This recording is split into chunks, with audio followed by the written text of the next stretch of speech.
Magandang gabi mga kapuso. Ako po ang inyong Kuya Kim na magbibigay sa inyo ng trivia sa likod ng mga trending na balita.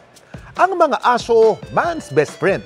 Patunay dito ang isang fur baby na kasama niya ang kanyang amo through ups and downs. Sabay kasi silang namumundok.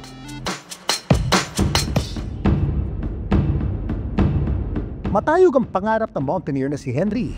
Ang marating ang tuktok ng pinakamataas na bundok sa Pilipinas, ang Mount Apo sa Mindanao. Kasama ang kanyang alaga, ang asong si Bundok. At ang pangarap nilang ito, hindi rin malabong ma-achieve. Si Bundok kasi isang Philippine Forest Dog.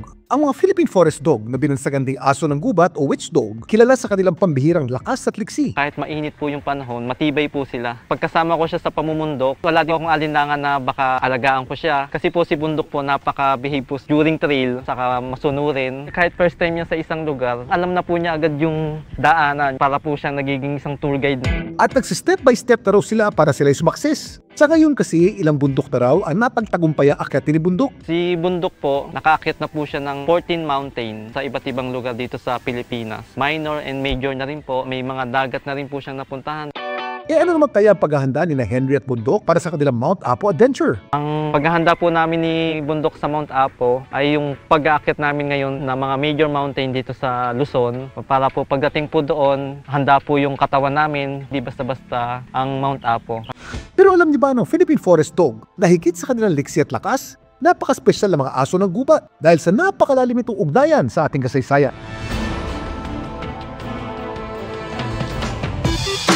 Ang mga Philippine Forest Dog ay isang indigenous breed ng primitive dog na nagmula sa Pilipinas. Katunayan, may posibilidad pa na bago pa dumating ang mga Kastila sa ating kapuluan noong 1521, may mga Philippine Forest Dog na sa ating kagubatan. Pinaniniwala ang kasakasama sila ng ating mga ninuno noon sa pangangaso. Kaya sinusulong ngayon ng ilang grupo na kilalanin ng mga asong gubat bilang kauna-unahang aso na pure breed mula sa Pilipinas.